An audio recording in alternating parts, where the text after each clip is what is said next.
91.2 megahertz की frequency से प्रसारित उत्तराखंड मुक्त विश्वविद्यालय के सामुदायिक रेडियो केंद्र हेलो हल्द्वानी के सभी श्रोताओं और लर्नर्स को मेरा नमस्कार। अर्थशास्त्र विभाग की ओर से आज मैं अमित जोशी और मेरे साथ है मेरी सहयोगी दीक्षा कुमारी। आप सभी श्रोताओं का हम दोनों की तरफ से प्यार भरा नमस्कार। श्रोताओं, अभी कुछ दिनों पूर्व ही हमने स्वतंत्रता की 77वीं वर्षगांठ मनाई है। जैसा हम सब जानते ही हैं कि अभी इसे हम अमृतकाल के रूप में मना रहे हैं। भारत विश्व की 5वीं सबसे बड़ी अर्थव्यवस्था है और हमारा लक्ष्य है कि वर्ष 2047 में जब स्वतंत्रता की 100वीं वर्षगांठ मना रहे हों तब भारत को एक विकसित देश के रूप में देखें। विकसित देश बनने में भारत के सामने अभी कई चुनौतियां हैं। इसमें से एक प्रमुख चुनौती है भारतीय रुपये का वैश्वीकरण। आज इसी विषय पर हम अपना ज्ञान आप लोगों के साथ साझा करेंगे। इसके अंतर्गत हम यह जानने की कोशिश करेंगे कि यह विषय आखिर इतना महत्वपूर्ण क्यों है, आखिर रुपये का वैश्वीकरण होता क्या है और सरकार की ओर से इसके लिए क्या क्या प्रयास किए जा रहे हैं। तो अब दीक्षा जी आपको बताएंगी कि आखिर यह विषय इतना महत्वपूर्ण क्यों है। धन्यवाद अमित जी। मैं लर्नर्स को बताना चाहूंगी कि अभी तक इंपोर्ट एक्सपोर्ट के लिए भारत के साथ बाकी सभी देश डॉलर पर निर्भर है। यानी अगर उन्हें किसी देश से कुछ खरीदना या बेचना है तो उन्हें डॉलर में ही भुगतान करना होता है। यह बात समझना भी आवश्यक है कि अंतर्राष्ट्रीय कारोबार का 80% से ज्यादा लेन देन डॉलर में होता है, लेकिन ग्लोबल बिजनेस कम्युनिटी की डॉलर पर निर्भरता कम करने और भारतीय रुपये में रुचि के कारण आरबीआई ने बैंकों को इंपोर्ट और एक्सपोर्ट के सौदे रुपये में करने की सुविधा के निर्देश दिए हैं। अमित जी, यहाँ श्रोताओं का यह जानना भी आवश्यक है कि अभी हाल ही में भारत ने रूस से डिस्काउंटेड प्राइस पर कच्चा तेल का आयात किया, जिसकी कीमत का भुगतान रुपये में किया गया है। इसके अलावा यूनाइटेड अरब एमिरेट्स यूएई, जो कच्चे तेल का चौथा सबसे बड़ा स्रोत है, यूएई और भारत के बीच 15 जुलाई 2023 को अंतर्राष्ट्रीय ऐतिहासिक समझौता हुआ है।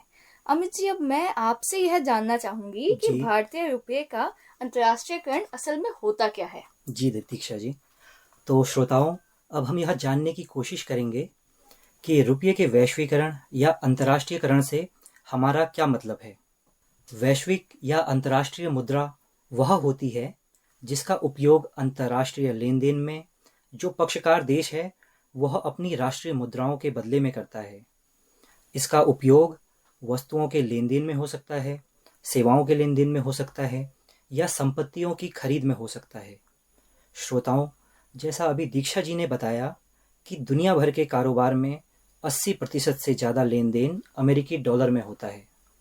इसके बाद सबसे ज़्यादा लेन देन यूरो, जापानी येन और पाउंड स्टर्लिंग में होता है। भारतीय रुपये की वैश्विक कारोबार में हिस्सेदारी मात्र 1.7% की है। श्रोताओं, भारतीय रुपये के अंतर्राष्ट्रीयकरण या वैश्वीकरण भारतीय रुपये की बढ़ती सीमा पार लेन देन प्रक्रिया को दर्शाता है, जिसमें आयात निर्यात तथा चालू खाता व पूंजी खाता लेन देन में भारतीय रुपये का ज़्यादा से ज़्यादा उपयोग हो। अगर सरल शब्दों में हम कहें तो यह अंतर्राष्ट्रीय स्तर पर या व्यापार में रुपये के अधिक प्रयोग पर जोर देता है। यह विदेशी व्यापार में अमेरिकी डॉलर समेत अन्य दूसरी मुद्राओं के विपरीत भारतीय रुपये में व्यापार के अंतर्राष्ट्रीय निपटान को बढ़ावा देगा। श्रोताओं, अब हम भारतीय रुपये के अंतर्राष्ट्रीयकरण के पीछे के प्रेरक कारकों को जानने की कोशिश करेंगे। इसका पहला कारण है रूस यूक्रेन युद्ध। रूस पर आर्थिक प्रतिबंधों के एक हिस्से के रूप में स्विफ्ट प्रणाली से 7 रूसी बैंकों को हटाने के कारण बहुत से देश इस बात को लेकर चिंतित हैं कि आखिर भविष्य में उनके साथ भी ऐसा हो सकता है। तो भारतीय रुपये के वैश्वीकरण के लिए भी इसने ट्रिगर का काम किया है। इसका दूसरा कारण यह है कि भारत ने डिस्काउंटेड रूसी कच्चे तेल पर अपनी निर्भरता को बढ़ाया है और रूस भारत के लिए कच्चे तेल का सबसे बड़ा स्रोत बन गया है। क्योंकि इसका सारा भुगतान भारतीय रुपये में हो रहा है तो इस विषय का महत्व और बढ़ जाता है। अमित जी, आपने बहुत अच्छे से इस विषय को समझाया है। अमित जी, क्या आप अब हमारे लर्नर्स को भारतीय रुपये के वैश्वीकरण के महत्व के बारे में कुछ बताना चाहेंगे? जी दीक्षा जी, अवश्य। श्रोताओं, रुपये के अंतर्राष्ट्रीयकरण का सबसे बड़ा फायदा तो यह है कि यह विदेशी व्यापार में अमेरिकी डॉलर पर भारत की निर्भरता को कम करेगा। इसका दूसरा फायदा यह है कि अंतर्राष्ट्रीय व्यापार के लिए रुपये के उपयोग को बढ़ावा देने से यह भारतीय व्यवसायों के लिए मुद्रा की अस्थिरता या मुद्रा में होने वाले फ्लक्चुएशन के जोखिम को कम कर सकता है। यह अंतर्राष्ट्रीय व्यापार में भारत की सौदेबाजी शक्ति, बार्गेनिंग पावर को और बढ़ाएगा। रुपये का अंतर्राष्ट्रीयकरण व्यापार करने की लागत को कम कर सकता है और इस प्रकार से वैश्विक बाजार में निर्यात को अधिक प्रतिस्पर्धी बनाने में मदद कर सकता है।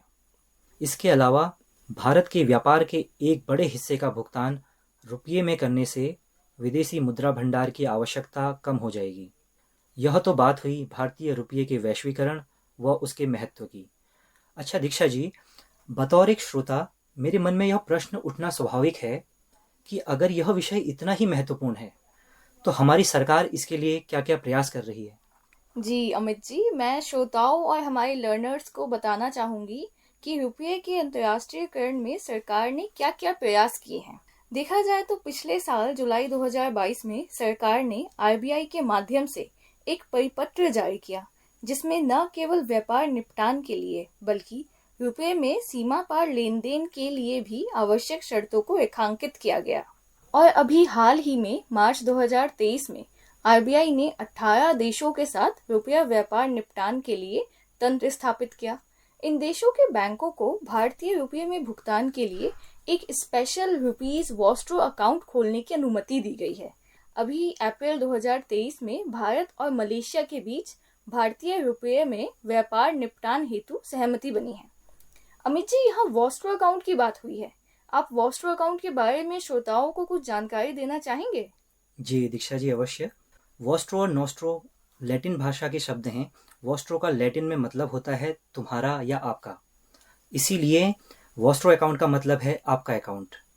जब कोई विदेशी बैंक जिसकी अन्य किसी देश में कोई शाखा नहीं होती अपने ग्राहकों की सुविधा के लिए दूसरे देश के किसी बैंक में उसकी घरेलू मुद्रा में खाता खोलता है तो उस देश में उस खाते को वॉस्ट्रो अकाउंट कहते हैं।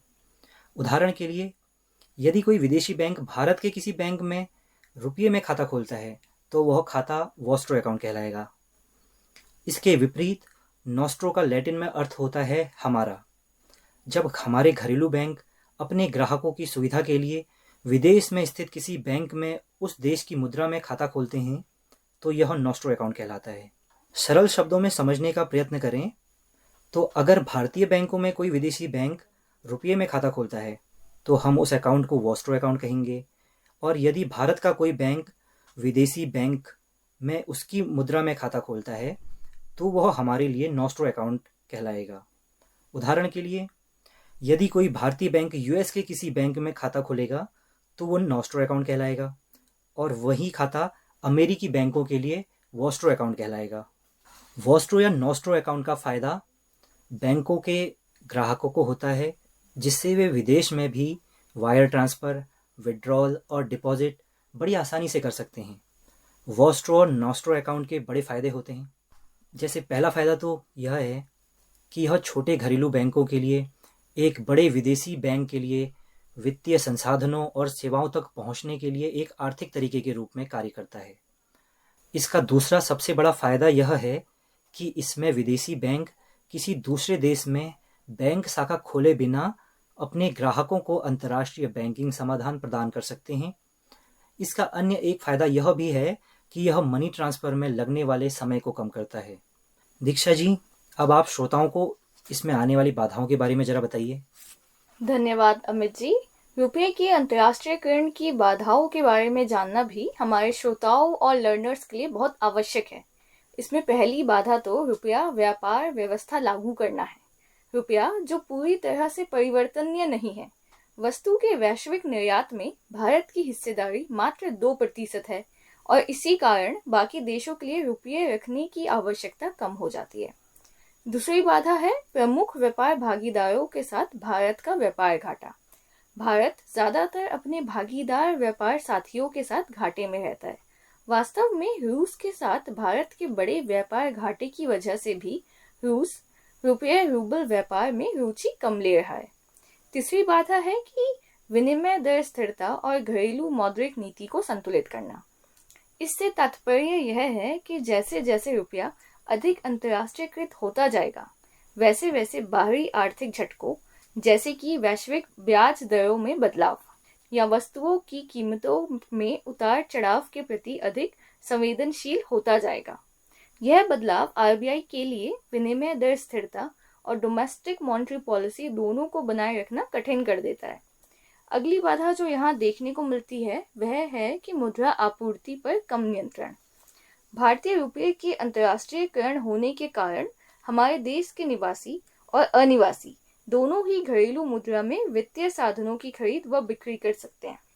लेकिन रुपये के मामले में ऐसा होगा तो आरबीआई का अपनी सीमाओं के भीतर मुद्रा आपूर्ति पर सीमित नियंत्रण होगा, किंतु यहाँ घरेलू अर्थव्यवस्था की आवश्यकताओं के अनुरूप स्थिर ब्याज दरों को बनाए रखना कठिन हो सकता है।